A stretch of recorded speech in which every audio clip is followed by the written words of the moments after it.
I'm going to call this called budget meeting to order, and we will begin with roll call. Christian Parker. Natasha Hopkins. Here. David Moore is present. Nathan Atkinson. On his way. Will Sims. Here. Miss Kinzer. Present. Mr. Beaver. Here. Mr. Howell. Here. Oh, Miss Morency. Mr. Dudley. Here. Chair, we have a quorum. All right, thank you. Here's Nathan. That's great. We can amend that to have Nathan Atkinson is present. There's only one thing on the agenda. So I have a motion to adopt the agenda. Motion by Mr. Howell, second by Mr. Beaver. Right? Yeah. Okay. Any discussion? All those in favor? Are we going to try to vote electronic, or can we give a roll call vote? That's okay. Just tell me what you want to say. So motion to adopt agenda. I'll go ahead and do it. Okay. There you go. Let me do like Miss Shirley. Please vote now. Yeah.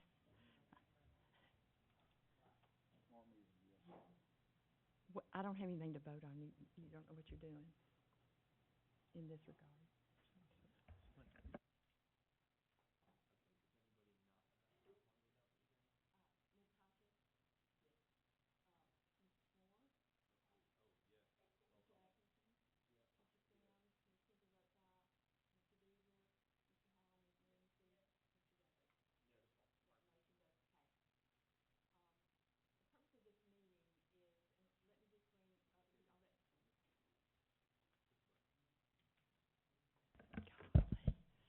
I'll be all right.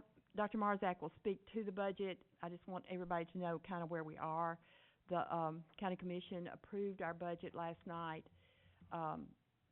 We also, in the process, have been making some cuts and trying to find some resources in the budget. The Commission wasn't really aware of that. All they were doing was approving the monies that they had allocated for us, and that happened. We did get some good news from Mr. Laconin that some BEP funds came in, so that was kind of a really nice gift. So that took further adjustments. So the figure that they passed last night was the figure that you see. I probably can't read. It's 103, 667, 821. Yes. Yes. Because the funds were in that the extra funds were in it. That's what they passed. Additional BEP. Yes, please. So the original allocation included a lower BEP number. So they sent the 103, 524, 821 when our BEP was about $143,000 less. So we got the BEP updated estimate 2 days ago, and so I updated our budget with those revenues, and that is what we were working on that night here at the school board. We had the updated BEP revenue in there. So the county's contribution is still the exact same. Our revenue's just a little higher because we got BEP funds. Our July estimate for BEP for next year is higher by $143,000. Okay, and so Dr. Marzak and his staff worked on some, I think you all got an email about those adjustments that were made to it, and so I'll let him speak to that. Thank you, Ms. Kinzer. So based on board's action Monday night, the staff and I met, and we I don't really want to say we came up with cuts. What we did is we came up with some reductions to certain lines, which would still maintain the instructional and academic health of our I guess our budget's the best way to say it, while still being able to impact the keys to college and career readiness. So basically, going back to the email at the end of the night, and Doug has some little tiny nuances with concerns to some of the numbers. They're not really much bigger than what they were. They're a couple dollars here and there. But basically, what we recommended was trimming some off the 71-100 116 line by $300,000 through attrition. And also basically taking some under the action some of what the other board member said for right-sizing the district to maximize instructional efficiency. We recommended keeping the textbook line, the 71,100,449 line, to about the same number as FY19 by reducing it by $542,000. We changed the position of supervisor in counseling and mental health and data coordinator to half-time positions. That means we'd be able to reduce the salary to half and then also reduce benefits, because you don't pay benefits for part-time personnel. That's a savings of about $90,000. And then we also decided to reduce the CTE equipment line, 71,300,730 by only $13,000, and there's currently $138,000 in there. And according to Dr. Woodard, there's plenty of money in there to still do and still impact CTE opportunities for children with the additional money that's currently in there. And so that gives us our budget, which would allow us to do step raises for the 45.9% of employees that receive them, opening Battle Creek Middle and Battle Creek Elementary School, and establishing a 1% sustainable raise for all employees in the FY20 budget. Doug, do you have something to say? In addition to that, I called Chris before the meeting and said, hey, you know, even with that, we're about $92,000 short. I think it was 91 and some change. And so we also took that into attrition as well. So there's $892,000 in this budget that was put into attrition. So that will be in really the superintendent's hands on how that goes, because yes, there is natural turnover that can be accounted for that will create space in the budget for this year. But as far as the right sizing or you know, reallocation of resources and kind of downsizing employees, that will be in the superintendent's hands going forward for this upcoming budget year. And so actually making that realistically happen, you know, we're going to have to reduce slowly throughout the year. So I just wanted to say that, and that the total amount is $892,000 that was factored into this budget strictly for attrition, which is, you know, turnover and reduction of employees. In retirement. And I know in an email a while back when we were looking at all this, and I had taken the figures Amanda had given me, and I had figured $692,000 for not being rehired in attrition. In addition to that, you 18% for benefits, so that was right at around $800,000, something I had kind of wanted us to look at. And I think that at that time you put $500,000. So this kind of goes in line with what we already knew the possibility was. Won't know really what it is until you start running those paychecks and see how it runs. Because if you've hired somebody that has lots of degrees and experience, then attrition's kind of a moot point. But I think it's kind of the same figure that I had looked at when I was trying to study the budget. Now, is there any questions? Mr. Moore. Okay, I'm going to go back to how did the county commission approve a number that's different than what we approved coming out of our budget meeting?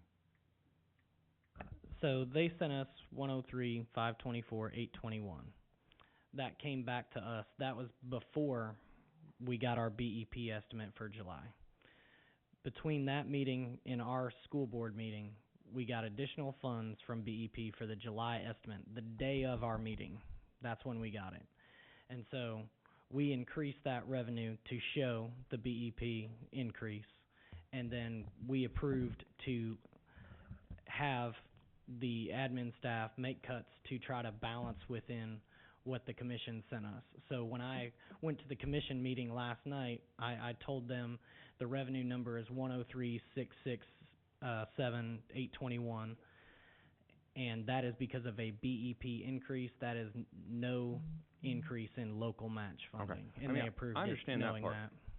I'm just trying to wrap my head around how we passed something out of this board that somehow didn't get passed to the county commission. I don't know how that's possible. And I understand that everybody wants that to be true, and I get that. But that's not the number we passed out of this board. So how functionally does that work? I would be interested in having either our lawyer or one of the other lawyers look at this, because I don't think that's, I'm going to say not legal. I don't see how that's possible. I guess my question would be on the clarification of the motion that was made at the school board meeting on whether it was to balance the budget within the resources that were given to us, or if it was a specific number of 103,524, Well, as the person who made the motion, I would say it was to meet the 103.5 number that we were given. Real quick. Okay, yes. So, Mr. Moore, so basically it works the same way as if the county commission had raised our pennies last night. So if they sent back to us a budget of 108 flat, you guys would vote whether or not to accept 108 or to go back to the 103.5. It kind of works the exact same way. So they allowed the natural growth through BEP to be entered in, and they accepted the budget of 103,667,821, and they sent it back to us for final approval. Which is where we're at now?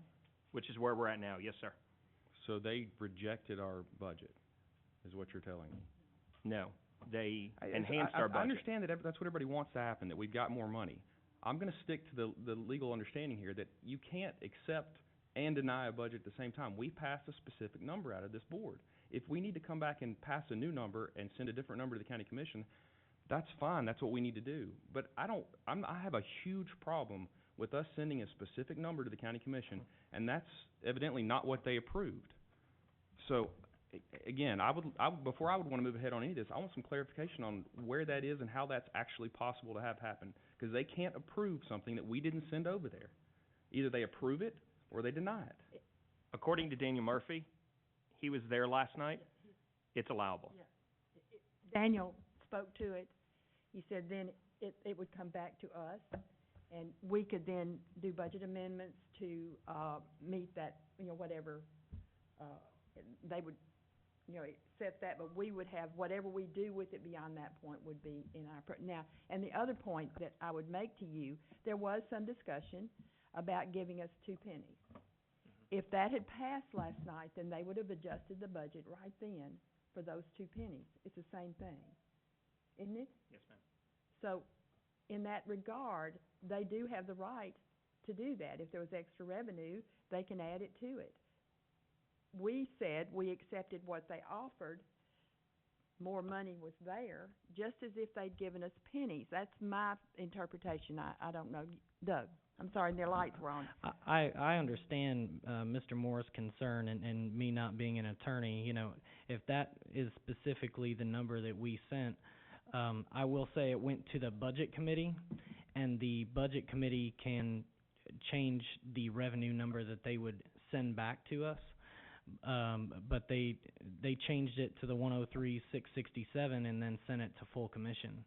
And honestly, I do think that I would feel better. I do think that Daniel concurred with that motion that night. But without Jake here, I would feel reassured if he was here to kind of answer that, because I do see Mr. Moore's concern. Should we call him? Take a break here and call him, or does that keep us from voting on this tonight? I mean, as far, this is just a question. We cannot amend a budget that doesn't exist. So, I think that this is just a potential motion to give the superintendent a directive to carry out the plan within this budgeted line item going forward. It's not a budget amendment. Okay. Yeah. So we could then seek clarification on the concern, but if we need to. Yeah. Mr. Beaver. Yeah. Well, I would like to call our attorney, and let's get him on record saying yes we can or no we can't. Let's take a break and we'll do that. No. Well, I just Mr. agree Dudley. with Mr. Moore. It seemed like the commission keeps wanting to meddle in our affairs and pass budget amounts that we haven't sent them. Ever since I've been on the board, I've been told that they have the right to accept or not accept the budget requests we make. I don't think they have the right to add to it or take away from it. So if they do want to give us more money, then they ought to come back to us where we can, incorporate that in our calculations and then, go back with them for another request for approval, and, once again, they would have the right to accept it or deny it. So with what you're saying though, we could approve the new number tonight and then send it back to them with some clarification on how this should work legally and properly. But would you like to take a break and let me call Jake? Okay?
For what? To approve the budget. Hal and Beaver. Thank you. Okay. I had to get out. Okay, well, excuse me.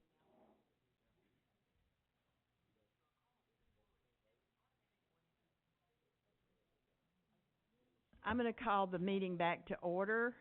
Once again, we're looking at the new budget document. Is there any discussion? Do I hear a motion to approve? Mr. Oh, did you have? He had, Mr. Howell made the motion. Is there a second? Yes, Mr. Beaver seconded. No, he didn't. No, I got another question, but it'll wait for this to go second. All right, Mr. Atkinson, second the motion. Mr. Howell, your light is on first, I think. Do you? To accept the budget that's been. Motion to approve the FY20 budget at 103,667,821. Including the changes outlined. 103,667,821. Yes, sir.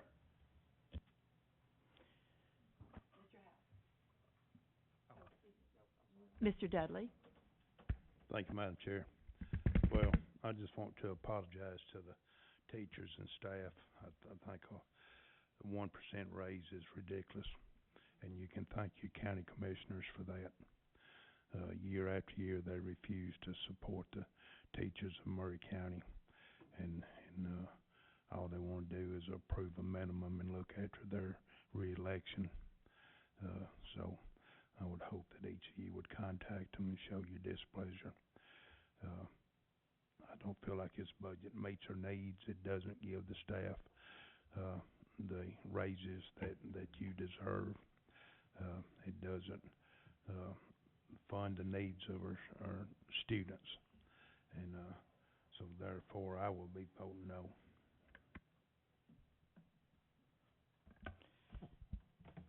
Any other discussion? Mr. Beaver. Thank you, ma'am. Dr. Marzak, I wonder, could you explain to the whole board what you told us earlier about the 542K? Sure. Yes. So in conversations yesterday when we were looking in order to fulfill the expectations of the board and what we needed to do, one of those was the reduction back to the FY19 level of the textbook line. We're looking at that's enough to get us through the fall semester, looking at the spring when enhanced BEP money comes in. But I am happy to tell the board and happy to inform the district that through our former partnership with Discovery Education, they are giving us all of their resources for free for 1 calendar year.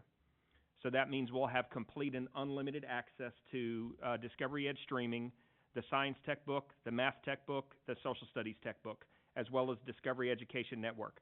So basically all the resources we had, there's no obligation to purchase for the 2021 year. If the board has the money to renew those resources for the 2021 year, we're welcome to engage with them, but we don't necessarily have to. They said that, you guys have been such great partners, that still members of your school system are Discovery Education stars. Leanne Zimmerman is one of those. She was just at a session, if you follow me on Twitter, and she still continues to give back to the Discovery Ed Network. And they said the least that we can do is give back to you and your teachers. So we have free Tennessee curricular aligned resources for all of our teachers for 1 calendar year, which is approximately about a $300,000 benefit.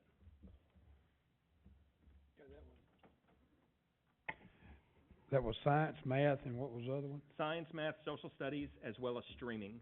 Okay. The full streaming content library. Or basically, what our teachers have access to is what's now called the Discovery Education Experience, DEX. So they've taken all of those things and put them into one portal. Our students should have access to Board Builder as well, where students can build their own content by pulling in video and pulling in text. So we'll have full access to that for 1 year. Is there any more discussion on the motion? Mr. Moore? Again, if we could, based on the original number, because it's hard to, I'm not understanding what this spreadsheet says here. On the textbooks, what were we originally budgeting textbooks for the coming year?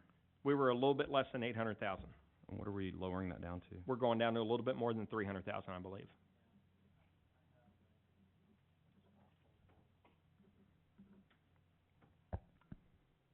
And what were some of the other areas we're cutting? We looked at the supervisor of counseling and mental health.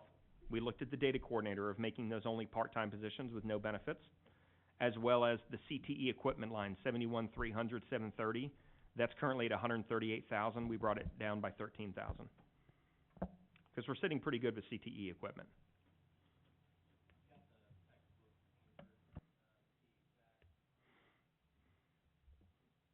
It was at 858, 757, and we dropped it to 316, 457, which is last year's funding amount on textbooks.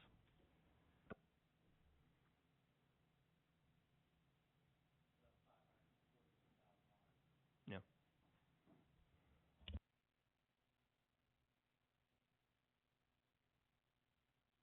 Is there any other discussion? I'd like to, before we vote, excuse me, Mr. Moore's light's still on? Go ahead. Yeah. I'll just say right now, I'm going to be voting against this for the same reason. We have fought so hard, and I felt like for the first year in a long time we were finally getting somewhere on and putting something in the hands of the kids when it comes to textbooks. And to cut it back to where we were before just seems absurd, I'll be honest. And I understand that we're getting the Discovery Ed stuff.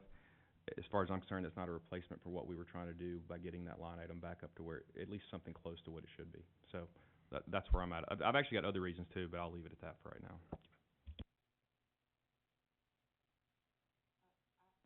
I find it absolutely unacceptable that we have finally gotten a budget where we can at least give a minute raise, 1%. It's just to say we did, I guess. It doesn't bring us anywhere up to, it probably even puts us lower in competition. I cannot imagine not passing as hard as we've worked to reach this point. I cannot imagine. They have been at every meeting. They're here now. They are the reason that our schools do so well. They are the people that take care of our children. They're the people that have been at the schools for all summer and for the last 2 weeks on their own dime to get their rooms ready. I never passed a school that I didn't see it full of cars, and they were teachers that were there. Right, Mr. Dudley? It is not everything we need, but it's what they need. And it's what we need to start school tomorrow. It's what we need as a board to get this behind us and go forward.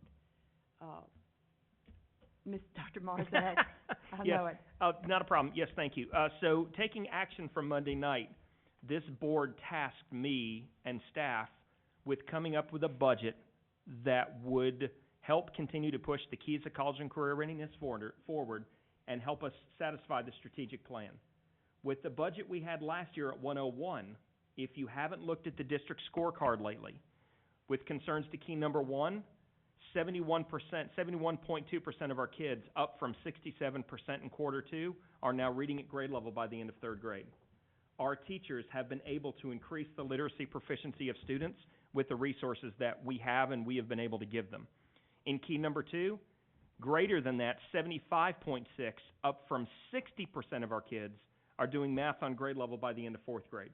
We're making progress with key number 2.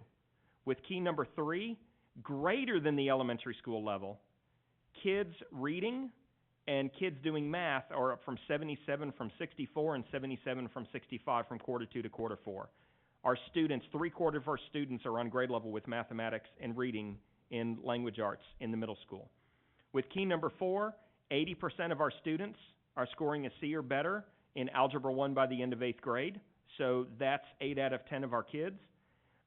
With kids scoring at or above the ACT College Readiness benchmarks, it's raising every single year to the point of during ACT Senior Retakes, 53% of our kids increased their composite scores by the end of 12th grade. With key number 6, we're growing in the number of students that are financially literate due to the work and success of our teachers in our financial literacy classes.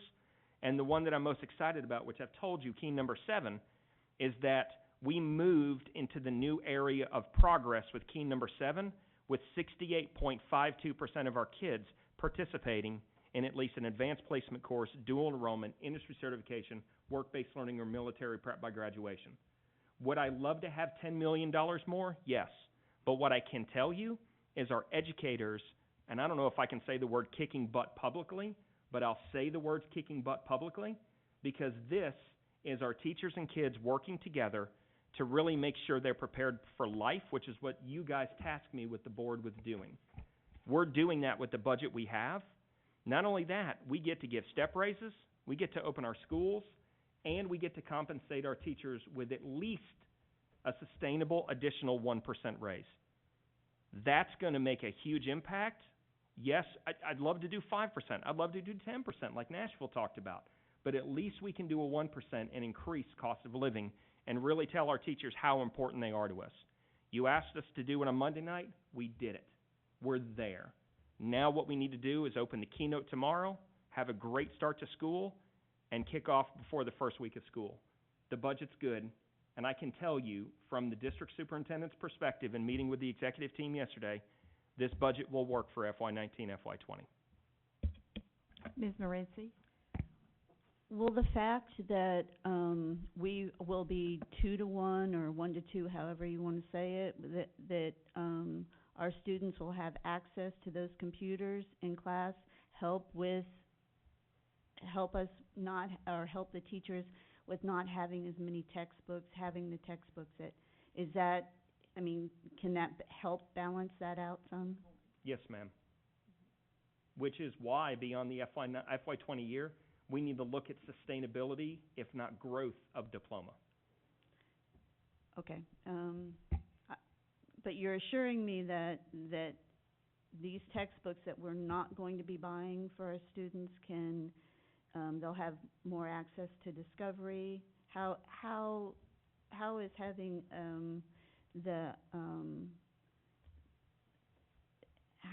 their laptops or whatever device that they have going to make up some of some of not having, I'm sorry, It's okay. I don't know exactly how to say it, but some of the problem with not having those textbooks that we wanted. Well, it's the idea, and one of the things that I've kind of talked about you guys over the course of time is not focusing on page 27, but focusing on graphing quadratic equations. The idea is learning around the skill, not necessarily doing what's on page 27. It's not looking in the social studies book on page 55. It's learning about the Articles of Confederation. So whatever resources educators bring in and whatever additional resources we can supply them based on their needs helps our students learn that content more efficiently and effectively is really what's most important. So having 2-to-1, having more access to the world's content is definitely greater, will definitely help us. So but the more aligned we are becomes even better. So the content that is in those textbooks, they can find with their devices? Yes, ma'am. Mr. Dudley? Thank you, Madam Chair. Well, on one hand, we commend our teachers, telling them how great a job there is, and then on the other hand, we just stab them in the back. You know, last year they got a approximately $200 bonus. This year, we're giving them a 1%. You know, that's ridiculous. You know, most of them probably that's not going to make a difference in one shopping trip to the grocery store. Like I say, it's up to this board. If we want our teachers to have more than a 1% every year, it's going to take this board collectively standing up to the commission and saying, guess what, we don't accept what you're offering. Mr. Dudley, as an item of information, one of the things I can tell you is if you guys do not pass a budget of at least 103,667,821, most likely we will not have a budget approved by October 15th, and we go back to the $100,900,000 budget of FY19, and all additional revenue will only roll into fund balance. So actually the situation could be even more dire. Having attended all the county commission meetings with Ms. Kinzer, this is the number that we're at for FY20, and we've got to try to make it work. I would love if we had some more back and forth and some more dialogue, but unfortunately, I think the clock's run out for us for this year, and I don't want to see this budget roll back over $3 million.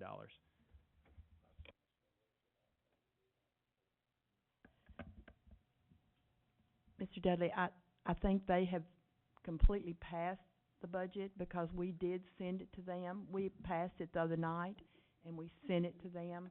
So, I don't see any, even at that, they accepted what we sent them, which was a lesser figure somewhat. I understand what you're saying. You know how I feel about this. I think teacher salary should be the first item we look at in the budget cycle. It's usually the last. We always come to this point. But we're risking them not getting the 1% and even less, because the commission can always go back to the to next year's amount, which would be catastrophic.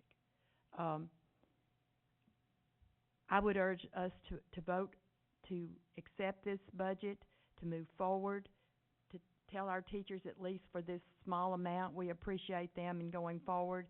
I think we need to start the budget process earlier. I think we need to, we are opening 2 new schools. I know everybody's tired of hearing us say that, but it's a unique position we've been put in this year to open 2 new schools and have that many teaching positions that we had to fill that the BEP doesn't cover. So some of that will be covered through BEP next year, not all of it, but some of it. So that's revenue that, and we feel like the outlook for increased taxes, sales tax, will be a bigger and better picture next year as well. I don't know what else to say, but to understand exactly where you're coming from, and I appreciate it, but I think it's important that we not let them down at this point. Mr. Sims. Oh, Ms. Hopkins, excuse me. Mr. Laconin, you had said something that really stuck with me when we were meeting the other night, and we were talking about moving forward, and you said that it would be good for us as a board to start establishing financial goals. So my question is, are you able to, like through a work session or through some other session, help us to learn how to do that and look into some things that, like you said, that's something we can put at the top of our list. How can we, move things around and allocate funds to make sure our teachers, if we want to set that as a goal, teachers increase number 1, and how to move forward with that? I can definitely have a work session with the school board. I know that there was also some conversation about setting up a possible kind of a budget committee within the school board, or maybe have just special budget sessions. But part of that's looking at our fund balance and cash flow estimates and seeing really where we're at. I think there's a misconception that, we have money to spare, but our cash gets so low where we have to get a loan in the middle of the year from, our sister entity over there. So, looking at cash flow estimates, looking at our balance sheet, and establishing goals such as a minimum fund balance for ourselves. We don't want to violate that 3% test, but we also should have money in times of an emergency.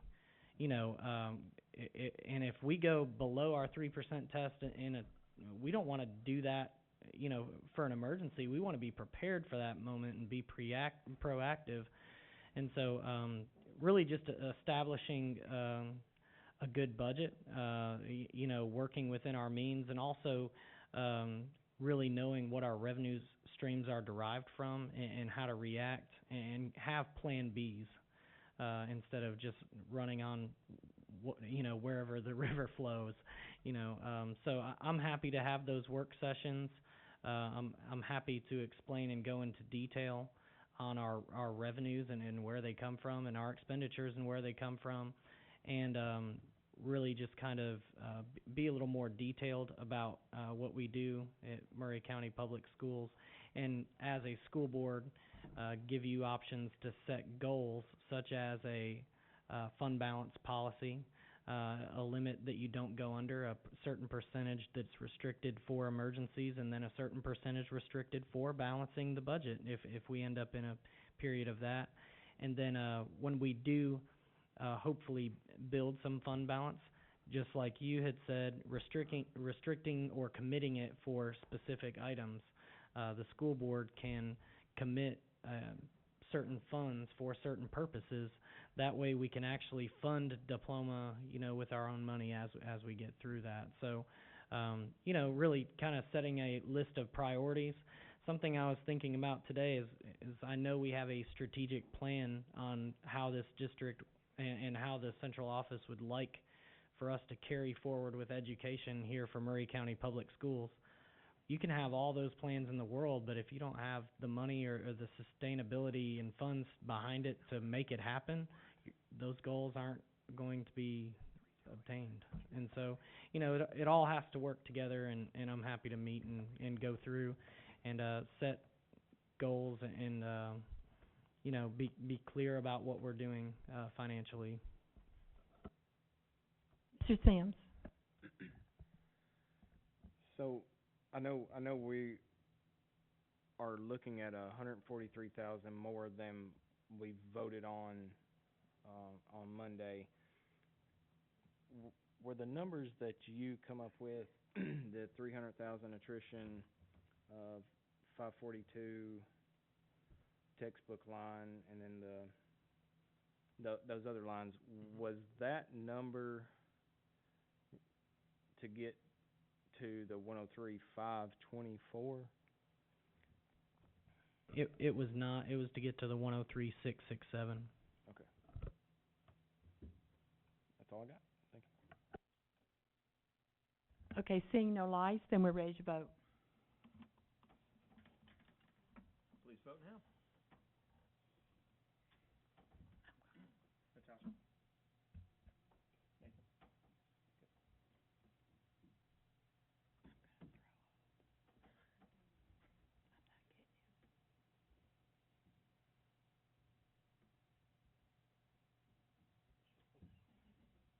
Mr. Dudley? No. Okay.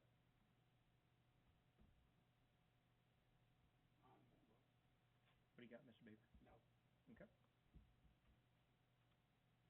1, 2, 3, 4, 5, 6. Motion passes. That motion does pass. Motion to adjourn? I'll entertain a motion to adjourn. All right. All in favor, leave.